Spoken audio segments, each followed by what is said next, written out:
এদিকে যখন স্বৈরাচার হাসিনা পালিয়ে যাচ্ছিল মিয়ানমার সীমান্তে, ঠিক তখন ভারতীয় ড্রোনের সাহায্যে আরাকান আর্মির হামলায় প্রাণ যায় কয়েকশো রোহিঙ্গা মুসলমানের। হিউম্যান রাইটস ওয়াচের প্রতিবেদনে 2024 সালের মে মাসে রোহিঙ্গা গণহত্যার আরেকটি রোমহর্ষক বর্ণনা উঠে এসেছে। মিয়ানমারের হোয়ারশিরির সেই গণহত্যার উদ্দেশ্য ছিল মিয়ানমারের অবশিষ্ট রোহিঙ্গাদেরকে বাংলাদেশে আসতে বাধ্য করা। যদিও সেই খবর পৃথিবীর কোনো গণমাধ্যমের কাছে গুরুত্বপূর্ণ মনে হয়নি, কারণ এই মানুষগুলো মিয়ানমারের রোহিঙ্গা মুসলমান, জন্মই যাদের আজন্ম পাপ। কত মানুষ মরলে সেটাকে গণহত্যা বলা যায়, কতটা নির্মমভাবে মানুষকে হত্যা করলে সেটাকে মানবতা বিরোধী অপরাধ বলা যাবে, তার সব মাত্রা অতিক্রম করেছে মিয়ানমারের আরাকান রাজ্যে রোহিঙ্গা মুসলিম হত্যাকাণ্ড। রোহিঙ্গাদের কেন এত নির্মমভাবে হত্যা করছে আরাকান আর্মি? আরাকান আর্মির সাথে ভারতের সম্পর্ক কি? মিয়ানমার সরকার কেন আরাকান আর্মির সন্ত্রাসীদের সহায়তা করছে? এসব প্রশ্নের উত্তর জানতে হলে আগে আমাদেরকে জানতে হবে রোহিঙ্গাদের আসল পরিচয়। কেন তাদেরকে বাংলাদেশি বলে দাবি করা হচ্ছে? মিয়ানমারের মুসলিম রোহিঙ্গা নিধনের যে দৃশ্য আমরা গেল 1 দশক ধরে দেখছি, তার শুরু হয়েছে আরও 8 দশক আগে। দেখতে দেখতে এসব পৈশাচিক হত্যাকাণ্ড আমাদের চোখ সহা হয়ে উঠেছে। রোহিঙ্গাদের ব্যাপারে কথা বলতে গেলে অনেকেই তুচ্ছ তাচ্ছিল্য করে কথা বলে। শুনে মনে হয় রোহিঙ্গারা অন্য দেশ থেকে ভেসে আসা এক উদ্বাস্তু। বাংলাদেশের মানুষের কাছে মিয়ানমার থেকে আসা অচ্যুত এক জনগোষ্ঠী, আবার মিয়ানমারের চোখে বাংলাদেশ থেকে ভেসে যাওয়া আবর্জনা।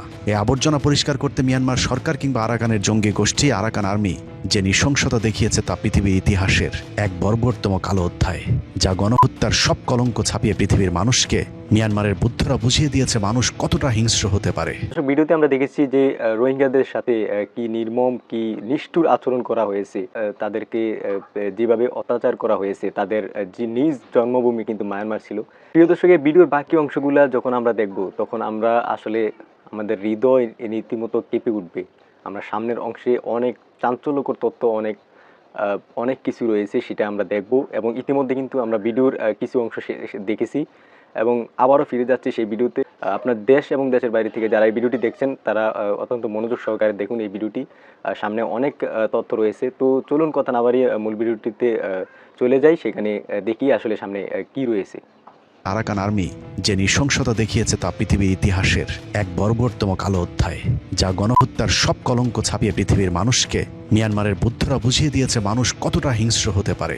কখনো ধর্ষণ, মাটি চাপা, কখনো আগুন, আবার কখনো জীবন্ত মানুষের শরীরে বিভিন্ন অংশ কুচি কুচি করে কেটে ফেলে হত্যা করা হয়েছে রোহিঙ্গা মুসলমানদেরকে।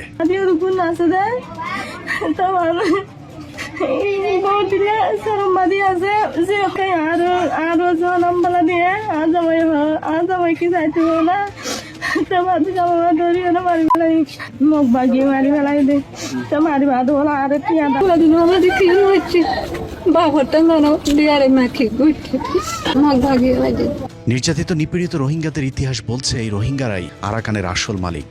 পুরো আরাকান রাজ্য শাসন করত মুসলিম সংখ্যাগরিষ্ঠ এই জনগোষ্ঠীটি। আরাকানে মুসলিমদের আগমন 7ম শতকেই। সেই যে গোড়াপত্তন হয়েছিল, তারপর থেকে আরাকানের সবসময় মুসলিম আদিবাসীরা রোহিঙ্গা হিসেবে পরিচিত ছিল। এমনকি এই আরাকানে মুসলিম শাসন ছিল 1430 থেকে 1784 সাল পর্যন্ত, পুরো 350 বছর। সেই সময়ের 3 জন রাজার সময়ের মুদ্রায় মুসলমানদের কালেমা অঙ্কিত ছিল। আরাকান ছিল স্বাধীন রাজ্য, যেখানে মূলত মুসলিম ও মগ, চাকমা সহ কিছু ক্ষুদ্র নৃগোষ্ঠীর বসবাস ছিল। শাসন ক্ষমতায় মুসলমানেরা থাকলেও মগ সহ অন্য সংখ্যালঘুদের সাথে সম্প্রীতির সম্পর্ক ছিল সংখ্যাগরিষ্ঠ রোহিঙ্গা মুসলমানদের। 1785 সালে বার্মিজ রাজা বদাপায় আরাকান আক্রমণ করলে কিছু মুসলমান আরাকানে থেকে যায়, আর বাকি মুসলমানেরা চাকমা এবং মগদের সাথে মিলে নাফ নদী পার হয়ে চট্টগ্রামে এসে বসবাস শুরু করে। সেই থেকেই চাকমা এবং মগেরাও পার্বত্য চট্টগ্রামে বসবাস করছে। যে কারণে নাফ নদীর ওপার আর এপারের মানুষের মধ্যে ধর্ম, ভাষা এবং বর্ণের মিল রয়েছে। ভাষা এবং বর্ণের মিল থাকার কারণে আরাকানে থেকে যাওয়া রোহিঙ্গা মুসলমানদেরকে বাংলাদেশি বলতে শুরু করে মিয়ানমারের স্বৈর শাসকেরা। 1785 থেকে 1947 পর্যন্ত বৈষম্য থাকলেও রোহিঙ্গা মুসলমানদের উপর গণহত্যা চালানো হয়নি। কিন্তু 1947-এর পর থেকে শুরু হয় নৃশংসতম হত্যাযজ্ঞ। থেমে থেমে চলায় হত্যাযজ্ঞে এ পর্যন্ত 43,000 রোহিঙ্গা মুসলমানকে হত্যা করা হয়েছে। ঘরের কোনায় মুসলমানদের উপর বর্বরতম এমন হত্যাযজ্ঞ চললেও মুসলমান হয়ে আমরাও সবসময় উদাসীনতার পরিচয় দিয়েছি। রোহিঙ্গাদেরকে আমরা তুচ্ছ তাচ্ছিল্য করে মৃত্যুর মুখে ঠেলে দিয়েছি বারবার। কিন্তু আমরা কি জানি 1947-এর পর থেকে রোহিঙ্গাদের উপর কেন এমন অমানবিক নির্যাতন নেমে এসেছে? ব্রিটিশরা ভারতবর্ষ ছেড়ে যাবার ঠিক আগ মুহূর্তে রোহিঙ্গা নেতারা আরাকানকে তৎকালীন পূর্ব পাকিস্তান বা বর্তমান বাংলাদেশের সাথে যুক্ত করবার চেষ্টা করেছিল। আরাকানকে পাকিস্তানের সাথে যুক্ত করতে মোহাম্মদ আলী জিন্নাহর সাথে বেশ কয়েকবার দেন দরবার করা হয়। আপনারা যারা ব্রেকিং নিউজ অথবা বিভিন্ন তথ্যবহুল সংবাদ সবার আগে পেতে চান তাহলে অবশ্যই এই চ্যানেলটি সাবস্ক্রাইব করে রাখুন। রোহিঙ্গা নেতাদের পক্ষ থেকে কিন্তু শেষ মুহূর্তে অং সান সুচির বাবা অং সান ব্রিটিশদেরকে ম্যানেজ করে আরাকানকে বার্মার অন্তর্ভুক্ত করতে সামর্থ্য হয়। এরপর থেকে আরাকান রাজ্যটি বার্মার অন্তর্ভুক্ত হয়ে যায়। আরাকানকে বার্মার অন্তর্ভুক্ত করা হলেও পূর্ব পাকিস্তানের সাথে যুক্ত হতে যাওয়ার প্রতিশোধ হিসাবে আরাকানের মুসলমানদের নাগরিকত্ব বাতিল করে অং সান। নাগরিকত্ব না থাকায় গেল ৮ দশক ধরে খাদ্য, শিক্ষা, চিকিৎসা থেকে শুরু করে সকল মৌলিক অধিকার থেকে বঞ্চিত করা হয় রোহিঙ্গা মুসলমানদেরকে। ১০ম শ্রেণীর পর স্কুলে যেতে না দেয়, এমনকি জরুরি টিকা থেকেও বঞ্চিত আরাকানের রোহিঙ্গা মুসলমানেরা। অন্যদিকে দ্বিতীয় সংখ্যাগরিষ্ঠ জনগোষ্ঠী মগদের রাষ্ট্রীয় পৃষ্ঠপোষকতায় শক্তিশালী করে তোলা হয়। সংখ্যাগরিষ্ঠ মুসলমানেরা যেন বিদ্রোহ করতে না পারে সে কারণে মগদেরকে প্রশাসনিক এমনকি মিয়ানমারের নিরাপত্তা বাহিনীতে ব্যাপকভাবে পদায়ন শুরু করে মিয়ানমারের রাজ্য সরকার, যার মূল উদ্দেশ্যই ছিল রোহিঙ্গা মুসলমানদেরকে দমিয়ে রাখা। মগরা যতই শক্তিশালী হয়েছে ততই মুসলমানদের উপর নির্যাতন বাড়তে থেকেছে। যখন যার ইচ্ছে হয়েছে মুসলমানদের বাড়িঘরে লুটপাট, মুসলিম নারীদের ধর্ষণ কিংবা হত্যাকাণ্ড ঘটিয়েছে, যার জন্য কারো কাছে মগদের কোনো জবাবদিহিতা করতে হয়নি।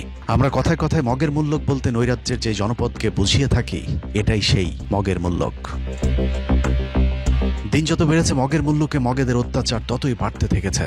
রোহিঙ্গাদেরকে যেহেতু নাগরিকত্ব দেওয়া হয়নি, সে কারণেই মগেরা চিন্তা করল মুসলমানদেরকে আরাকান থেকে বের করে দিতে পারলে পুরো ভূখণ্ড তাদের দখলে চলে যাবে।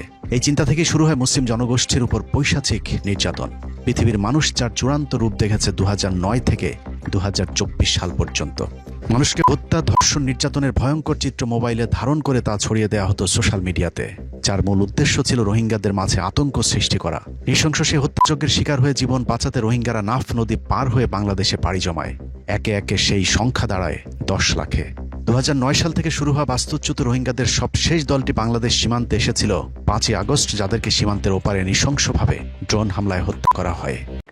প্রিয় দর্শক, এই ভিডিওতে রোহিঙ্গাদের যেই ইতিহাস বা রোহিঙ্গাদের যেই ভিডিও দেখছিলাম সেটা খুবই মর্মান্তিক এবং খুবই দুঃখজনক একটি বিষয়। আসলে রোহিঙ্গাদের সাথে খুবই খারাপ আচরণ, অমানবিক আচরণ কিন্তু হয়েছে, যেটা মানবাধিকার লঙ্ঘন কিন্তু ইতিমধ্যে হয়ে গেছে। তো রোহিঙ্গারা তো আসলেই মুসলিম রোহিঙ্গাদের উপরে তাদের নিজ জন্মভূমি, নিজ মাটিতে মিয়ানমার, সেখানে তাদের উপরে এইভাবে আক্রমণ বা এইভাবে অত্যাচার, সেটা কিন্তু মোটেও ভালো কিছু না। তো এইখানে ইলিয়াস ভাইয়ের মাধ্যমে আমরা কিন্তু বিস্তারিত আলোচনা দেখতে পেরেছি, তার কারণে ইলিয়াস ভাইকে অসংখ্য ধন্যবাদ জানাচ্ছি।